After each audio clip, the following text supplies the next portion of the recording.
Sir आदाब सत श्री अकाल। तो कैसे हैं आप सभी लोगों का स्वागत है हमारे इस YouTube चैनल सिलेक्शन मार्ग में। तो आशा करता हूँ आप सभी लोग स्वस्थ होंगे। तो आज जैसा कि आप सभी लोग जानते हैं डेली करंट अफेयर क्लासेस चल रही हैं हमारे सिलेक्शन मार्ग YouTube चैनल पर। और आज 9 अप्रैल 2024 आज की ये क्लास बहुत इंपॉर्टेंट होने वाली है, तो वीडियो के अंत तक बने रहें। यदि आप हमारे इस YouTube चैनल पर नए हैं तो चैनल को सब्सक्राइब कीजिए और बेल आइकन को प्रेस कीजिए ताकि हमारे द्वारा बनाए वीडियो का नोटिफिकेशन सबसे पहले आपके पास पहुंचे जी। तो बिना किसी देरी करे चलिए क्लास को शुरू करते हैं, क्लास का आगाज करते हैं। चलिए पहले क्वेश्चन की तरफ चलते हैं। 9 अप्रैल 2024 की डेली करंट अफेयर जैसा कि आप सभी लोग जानते हैं और सभी प्रतियोगी परीक्षाओं के लिए महत्वपूर्ण रहने वाली क्लास है, चाहे वो एसएससी हो, चाहे वो बैंक हो, चाहे वो रेलवे हो, चाहे वो यूपी पुलिस हो।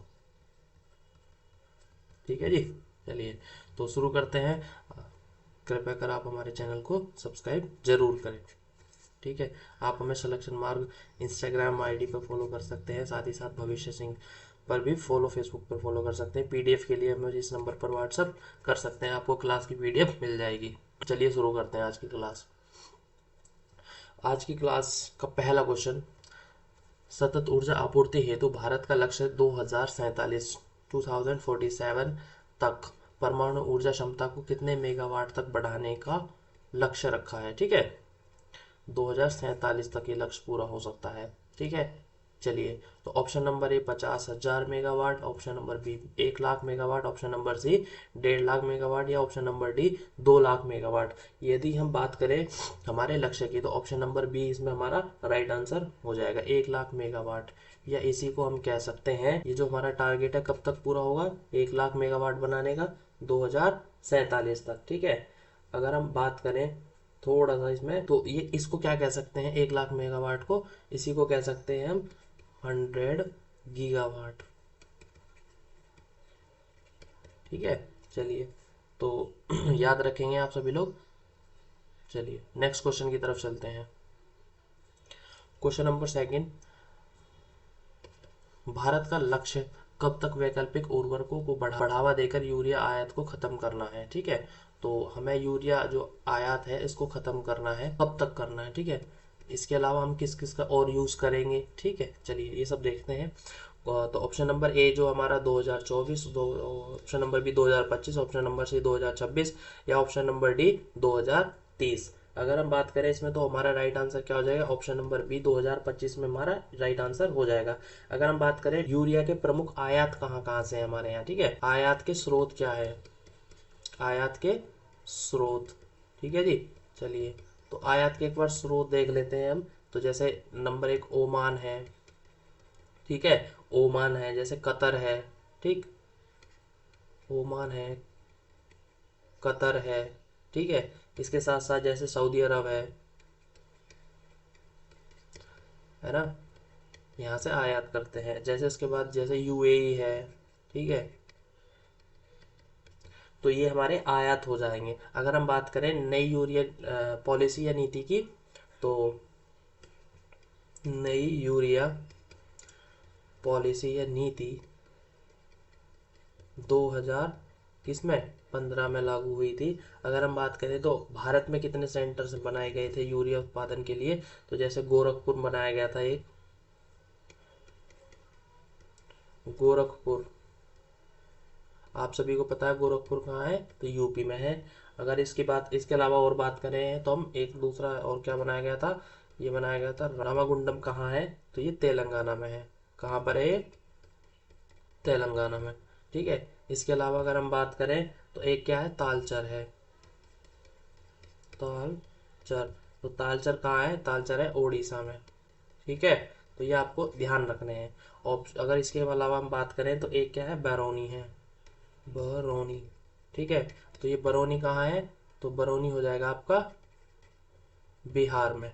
ठीक है जी। चलिए अगर हम बात करें, अगर हम यूरिया का जैसे आयात खत्म करने वाले हैं तो इसके साथ साथ हम इसके अलावा और वैकल्पिक जो उर्वरक हैं, है ना, जो वैकल्पिक उर्वरक हैं इसके स्थान पर क्या हम प्रयोग कर सकते हैं।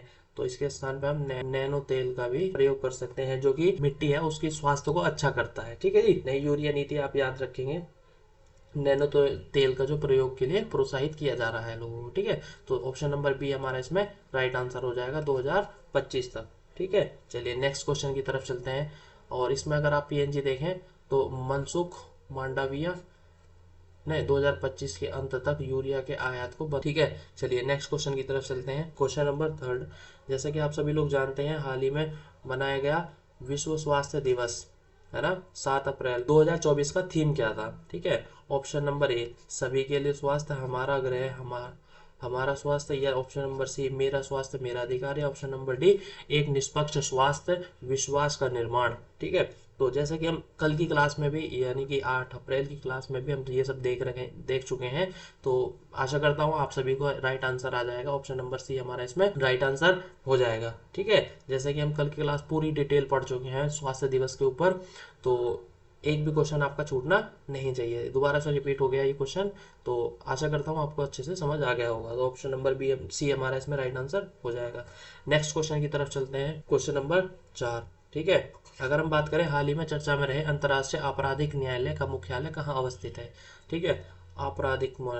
अंतर्राष्ट्रीय आपराधिक न्यायालय, ठीक है, का मुख्यालय कहाँ स्थित। ऑप्शन नंबर ए जिनेवा में, ऑप्शन नंबर बी न्यूयॉर्क में, option number see the hang में, या इनमें से कोई नहीं। तो ऑप्शन नंबर क्या सही हो जाएगा हमारा इसमें, ऑप्शन नंबर हैंग इसमें सही आंसर हो जाएगा, द हैंग नीदरलैंड में। तो मैंने अगर इसमें डिटेल की बात करें तो इसका मुख्यालय नीदरलैंड के हैंग में है ना। आईसीसी की स्थापना उन मामलों में सबसे जघन्य अपराध के मुकदमा चलाने के लिए अंतिम उपाय की अदालत के रूप में की जाती है, जहां राष्ट्र की अदालतों कार्रवाई करने में विफल हो जाती हैं, ठीक है। तो ये कहाँ है, हैंग में है, और हैंग कहाँ है, ये नीदरलैंड में है, ठीक है। अगर हम अंतर्राष्ट्रीय न्यायालय की स्थापना की बात करें तो इसकी स्थापना कब हुई थी, तो इसकी स्थापना हुई थी 18 अप्रैल, है ना, 1946 को, ठीक है। चलिए नेक्स्ट क्वेश्चन की तरफ चलते हैं। नेक्स्ट क्वेश्चन क्या कह रहा है हमारा, हाल ही में चर्चा में रहा पापीकोंडा राष्ट्रीय उद्यान, है ना, किस राज्य में स्थित है या अवस्थित है, ठीक है। ऑप्शन नंबर ए केरल में, option number B Karnataka, option number C Andhra Pradesh, या ऑप्शन नंबर डी तमिलनाडु, ठीक है। तो जैसे कि आप पीएनजी में भी देख रहे हैं तो ऑप्शन नंबर सी हमारा इसमें राइट आंसर हो जाएगा, ठीक है। देखिए ये रही वो कुछ आंध्र प्रदेश की सीमा, ठीक है। चलिए तो ये आंध्र प्रदेश हो जाएगा। तो इसके अलावा दो अन्य नाम भी हैं जो कि आपको नेशनल उसके राष्ट्रीय उद्यान के याद रखने हैं, ठीक है। पापी कोंडा तो ये हो जाएगा नेशनल पार्क। इसके अलावा एक राजीव गांधी नेशनल पार्क है आपको याद रखना है राष्ट्रीय उद्यान, और एक श्री वेंकटेश्वरा, ठीक है, नेशनल पार्क आपको राष्ट्रीय उद्यान याद रखना है, ठीक है। तो ऑप्शन नंबर सी इसमें हमारा राइट आंसर हो जाएगा। अगर इसके अलावा हम थोड़ी सी और बात करें तो आंध्र प्रदेश के किस जिले में है ये, तो ये आंध्र प्रदेश के अल्लूरी सीतारमा अल्लूरी सीतारमा राजू और एवं क्या है ये एलुरु की पहाड़ियों के बीच मध्य स्थित है, ठीक है, ध्यान बनाया गया था, ठीक है। चलिए नेक्स्ट क्वेश्चन की तरफ चलते हैं, आपको ये इंपॉर्टेंट हो जाएगा। तो आपको अरुणाचल प्रदेश में ये सिर्फ 3 याद रखने हैं, ठीक है, पापीकोंडा और राजीव गांधी और श्री वेंकटेश्वरा, ठीक है। चलिए 2008 में इसको राष्ट्रीय उद्यान घोषित कर दिया था, राष्ट्रीय उद्यान घोषित कर दिया था, ठीक है। चलिए नेक्स्ट क्वेश्चन की तरफ चलते। क्वेश्चन नंबर 6, विद्यारानी देवी जिन्होंने हाल ही में थाईलैंड के फुकेत में कांस्य पदक जीतकर वह किस खेल से संबंधित हैं। तो option number A boxing, option number B karate, option number C भारोत्तोलन, ऑप्शन नंबर डी कुश्ती, ठीक है। चलिए तो ऑप्शन नंबर इसमें सी हमारा राइट आंसर हो जाएगा। जैसा कि आप सभी लोग जानते ही हैं विंध्या रानी देवी ने IWF इंटरनेशनल वेटलिफ्टिंग फेडरेशन, ठीक है, में कौन सा पदक जीता है, तो इन्होंने कांस्य पदक जीता है। अगर हम इनकी थोड़ी सी डिटेल की बात कर लें तो हाल ही में चर्चा में रहे विंध्या रानी किस क्षेत्र से संबंधित है, तो ये किस क्षेत्र से है, तो ये भारोत्तोलक से है, जिन्होंने विश्व कप 2024 के फुकेत में 59 kg, तो इसको आप 55 kg कर लेंगे, 50 kg कांस्य पदक जीता है, ठीक है। विंध्या रानी की अगर मैं बात करूं इसमें थोड़ा सा डिटेल के बारे में, तो ये कहाँ कहाँ गेम्स हुए हैं, तो ये थाईलैंड में, थाईलैंड के फुकेत में ना, ठीक है, थाईलैंड के फुकेत में कांस्य पदक जीता है इन्होंने। ठीक है, चलिए इसके अलावा अगर हम थोड़ी सी और बात करें तो किस खेल से संबंधित है, मैंने आपको बताया, तो ये वेट लिफ्टिंग से संबंधित है।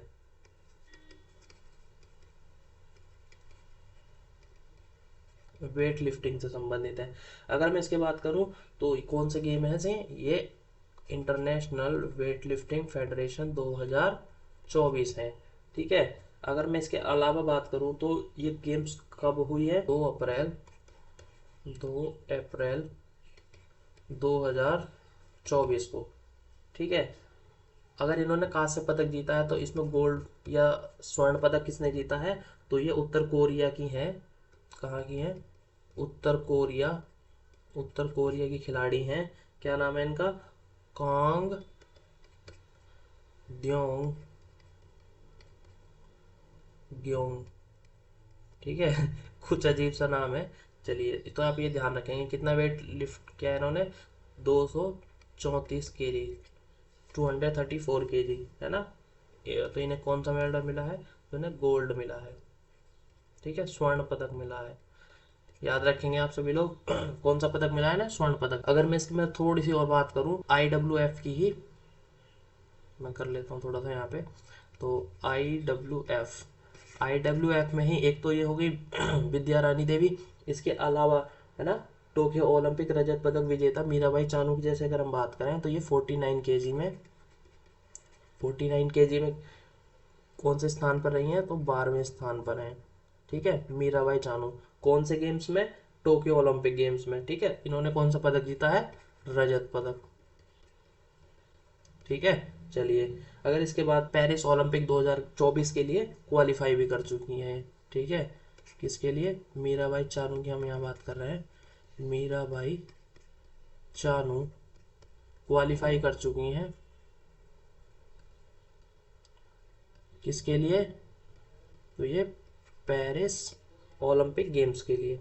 ठीक है, पेरिस ओलंपिक गेम 2024।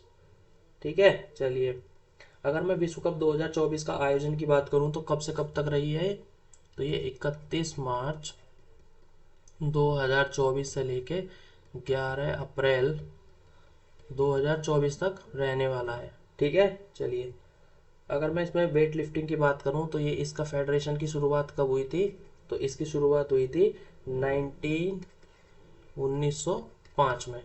ठीक है, 1905 में इसकी शुरुआत हुई थी। कितने देश शामिल हैं इसमें, तो अगर इसमें देशों की बात करें तो 193 इसमें देश शामिल हैं। अगर मैं इसके हेडक्वार्टर की बात करूं तो हेडक्वार्टर कहाँ है इसका, अगर हेडक्वार्टर की बात करें तो हेडक्वार्टर कहाँ है इसका, लुसाने में, लुसाने, लुसाने कहाँ है, स्विट्जरलैंड में, स्विट्जरलैंड में। ठीक है, चलिए तो आशा करता हूँ आप सभी को ये चीज़ें समझ आ गई होंगी डिटेल की अगर हम जैसे बात करें।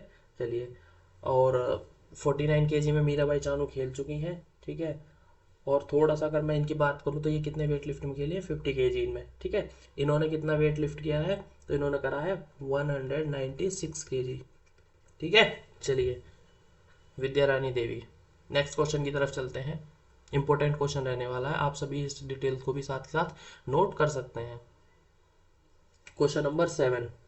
ठीक है, चलिए जैसा कि आप सभी लोग जानते हैं भारत में कॉरपोरेट सोशल है ना रिस्पॉन्सिबिलिटी CSR को बढ़ावा देने हेतु Indian institute for the corporate affairs ने हाल ही में कहा एक व्यापक यानी कि CSR corporation social responsibility in a person program आयोजित किया है। तो ये प्रोग्राम कहाँ हुआ है, option number A Mumbai, option number B Goa, option number C Hyderabad, option number D Chandigarh. तो हमारा ऑप्शन नंबर 20 में राइट आंसर हो जाएगा। जैसे मैंने कुछ डिटेल लिखी है, भारत के कॉर्पोरेट सामाजिक उत्तरदायित्व यानी कि CSR को बढ़ावा देने के प्रयास में Indian institute for the corporate affairs ने 4 से 6 अप्रैल 2024 तक गोवा में अपने एक प्रमुख पाठ्यक्रम के व्यावसायिक व्यापार CSR इन पर्सनल प्रोग्राम्स आयोजित किए गए हैं। तो ऑप्शन नंबर बी हमारा इसमें राइट आंसर हो जाएगा, गोवा। ठीक है, चलिए तो नेक्स्ट क्वेश्चन की तरफ चलते हैं। क्वेश्चन नंबर 8, हाल ही में मेटा ने भारत के तथ्य जांच कार्यक्रम का विस्तार करने के लिए किसके साथ साझेदारी की है? Option number A PTI, option number B Indian, option number C star India, option number D news 18 network. ठीक है, तो जैसे कि आप पीएनजी में देख रहे हैं तो पीटीआई भारत के मेटा और तृतीय पक्ष तथ्य जांच कार्यक्रम में शामिल हुआ है। ठीक है, किसके साथ करी है? तो पीटीआई के साथ साझेदारी की है मेटा ने। कितने? 12 तथ्य जांच भागीदार शामिल हुए हैं। ठीक है, अगर इसमें थोड़ा सा इसकी बात करें तो पीटीआई क्या है जी? इसमें पीटीआई क्या है? Press testing India. ठीक है, चलिए, press testing India. Next question,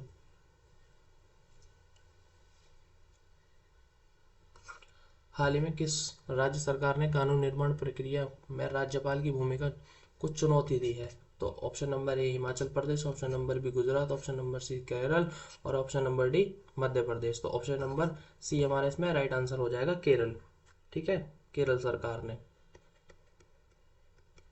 ठीक है, चलिए नेक्स्ट क्वेश्चन की तरफ चलते हैं। इसमें आपको इतना याद रख। ठीक है, नेक्स्ट क्वेश्चन नंबर 10 है ना। सीमा सड़क संगठन यानी कि बीआरओ ने हाल ही में निम्न पदम दारचा सड़क का कार्य पूरा किया है, जो कहाँ है? सिकुला सुरंग से गुजरती है। प्रसिद्ध सुरंग किस राज्य या केंद्र शासित प्रदेश में अवस्थित है? तो option number A Himachal, option number B Ladakh, option number C Sikkim या option number D Jammu Kashmir, या सिंगोला या सिकुला। ठीक है, सिंगुला या जिसे ही सिकुला भी नाम से जाना जाता है। भारत लद्दाख और हिमाचल के बीच राज्य की सड़क पर एक पहाड़ी दर्रा है। यह हिमाचल प्रदेश के लाहौल क्षेत्र में लद्दाख जास्कर क्षेत्र से जोड़ता है। ठीक है, तो ऑप्शन नंबर बी हमारा इसमें राइट आंसर हो जाएगा। कहाँ है? लद्दाख में। ठीक है, बीआरओ सिकुला। चलिए, अगर मैं इसमें थोड़ा सा बीआरओ की बात करूं तो बीआरओ क्या काम करता है? जो भी सड़क निर्माण हेतु कार्य होते हैं या पुल या डैम्स वगैरह बनाने, तो उनमें वो सब इनके अंडर आता है बीआरओ में, सीमा सड़क संगठन में। ठीक है, चलिए नेक्स्ट क्वेश्चन की तरफ चलते हैं। आशा करता हूँ आपको क्वेश्चन समझ आ गया। ऑप्शन नंबर बी हमारा इसमें राइट आंसर हो जाएगा। क्वेश्चन नंबर 11, क्वेश्चन नंबर 11 क्या था? प्रसिद्ध सैन्य बौद्ध स्थल है ना, बहुत इंपॉर्टेंट क्वेश्चन है। स्थल जो कि फिर से चर्चा में रहा है, किस राज्य में अवस्थित है? ठीक, चलिए, बौद्ध स्थल कुछ फिर से मिले हैं। ठीक है, option number A Kerala, option number B Tamil Nadu, option number C Karnataka या ऑप्शन नंबर डी हरियाणा। ठीक है, चलिए, तो मैंने इसमें डिटेल लिखी है। सन्निधि दक्षिण भारत के राज्य कर्नाटक के उत्तरी भाग में गुलबर्ग जिले में स्थित एक चिंतापुर तालुक के एक ग्राम में भीमा नदी के तट पर अवस्थित है। यह चंद्र परमेश्वरी मंदिर के प्रसिद्ध है। हाल ही में यहाँ भारतीय पुरातत्व सर्वेक्षण विभाग द्वारा खुदाई में एक प्राचीन बौद्ध केंद्र के अवशेष भी मिले हैं। ठीक है, तो ये बौद्ध के अवशेष मिले हैं। आप सभी इसको याद रखें। कहाँ है? कर्नाटक, किसमें? गुलमर्ग जिले में। ठीक है, गुलबर्ग जिले में। तो आशा करता हूँ आपको ये क्वेश्चन समझ आ गया होगा। ऑप्शन नंबर सी हमारा इसमें राइट आंसर हो जाएगा। ठीक है, इसके द्वारा मिला है भारतीय पुरातत्व सर्वेक्षण विभाग के द्वारा। तो भारतीय पुरातत्व सर्वेक्षण विभाग की हम पहले भी किसी एक वीडियोस में बात कर चुके हैं। ठीक है, तो आशा करता हूँ अगर आपने वो वीडियो नहीं देखी तो वीडियो को जाके एक बार जरूर देखें। ठीक है, भारतीय पुरातत्विक सर्वेक्षण विभाग की आपकी फुल डिटेल समझ आ जाएगी, जिससे कि आपका एक भी क्वेश्चन बाहर नहीं जाएगा। ठीक है, चलिए नेक्स्ट क्वेश्चन। क्वेश्चन नंबर 12, निम्नलिखित में से कौन वर्ष 2027 में भारत की पहली महिला मुख्य न्यायाधीश बनेंगी? Chief justice of India. कौन? वो भी महिला। क्या नाम हो जाएगा इनका? ऑप्शन नंबर ए जस्टिन बीवी Ratna, option number B Gyan Sudha, option number C Hema Kohli, option number D Bela Trivedi. तो ऑप्शन नंबर ए इसमें हमारा राइट आंसर हो जाएगा, नागरत्ना। ठीक है, और इसी तरह मैंने सुप्रीम कोर्ट और हाई कोर्ट की फुल डिटेल वीडियो भी इससे पहले जस्ट 2 क्लास में करा दी है मैंने। तो इसमें आज हम इसके डिटेल के बारे में बात नहीं करेंगे। तो अगर आपने अभी तक वो भी वीडियो नहीं देखी है तो प्लीज़ जाके एक बार वीडियो देखिए। सुप्रीम कोर्ट और हाई कोर्ट दोनों में संबंध और डिफरेंस दोनों का बता रखा है मैंने। ठीक है, चलिए, तो ऑप्शन नंबर ए इसमें हमारा राइट आंसर हो जाएगा, नागरत्ना जी। ठीक है, 2027 में।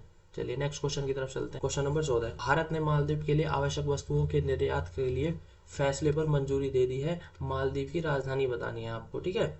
तो option number A Jakarta, B Male, या सी कुआलालंपुर कुआलालंपुर, या इनमें से कोई नहीं।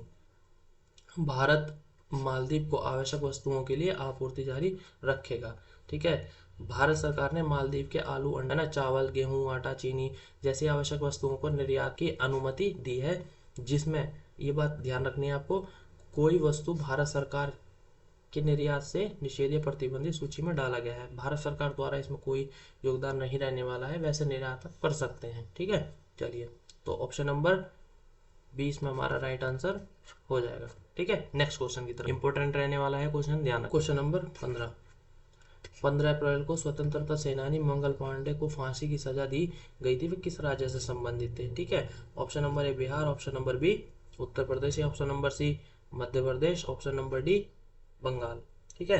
तो किस जिले से संबंधित थे? तो ये उत्तर प्रदेश राज्य के बलिया जिले से। बलिया जिले में इनका गांव का नाम था नागवा, गांव था इनका नागवा, ठीक है जी। चलिए, कुछ डिटेल मैंने इसमें यहाँ पे भी लिखी है, जैसे पीएनजी में देख रहे हैं आप। 19 जुलाई 1827 में मंगल पांडे जी का जन्म हुआ था, और 1849 की बात करें तो ईस्ट इंडिया कंपनी के सेना में शामिल हो गए थे, ठीक है। 1856 की हम बात करें, 1856 की, तो सेना के कारतूस का इस्तेमाल शुरू हुआ था, ठीक है। अगर हम बात करें, देखिए थोड़ा सा, तो इस पे मैं एक वीडियो सोच रहा हूँ बनाने के लिए, तो अगर आप वीडियो चाहते हैं तो कमेंट बॉक्स में कमेंट करके ज़रूर बताएं। तो 1857 की क्रांति, हम सारी बातें करेंगे। एकमात्र 1857 की क्रांति का कारण यही नहीं था कि मंगल पांडे ने चर्बी वाले कास्तूल खोलने से, मुंह से खोलने से मना कर दिया था। इसके अलावा अन्य आर्थिक कारण, राजनीतिक कारण, है ना, तो परिस्थिति कारण, बहुत सारे कारण थे, तो उन सब पे हम बात करने वाले हैं, ठीक है। तो याद रखेंगे। तो ऑप्शन नंबर बी हमारा इसमें राइट आंसर हो जाएगा। यदि आप वीडियो चाहते हैं 1857 की क्रांति पर, तो आप मुझे एक और कमेंट बॉक्स में कमेंट करके ज़रूर बताएं। और साथ ही साथ, अगर आपने अभी तक हमारी वीडियो को लाइक नहीं किया है, चैनल को सब्सक्राइब नहीं किया है, तो प्लीज़ जाके करिए सपोर्ट। चलिए, आज की क्लास में इतना ही। आशा करता हूँ आपको सभी क्वेश्चन समझ आ गए होंगे।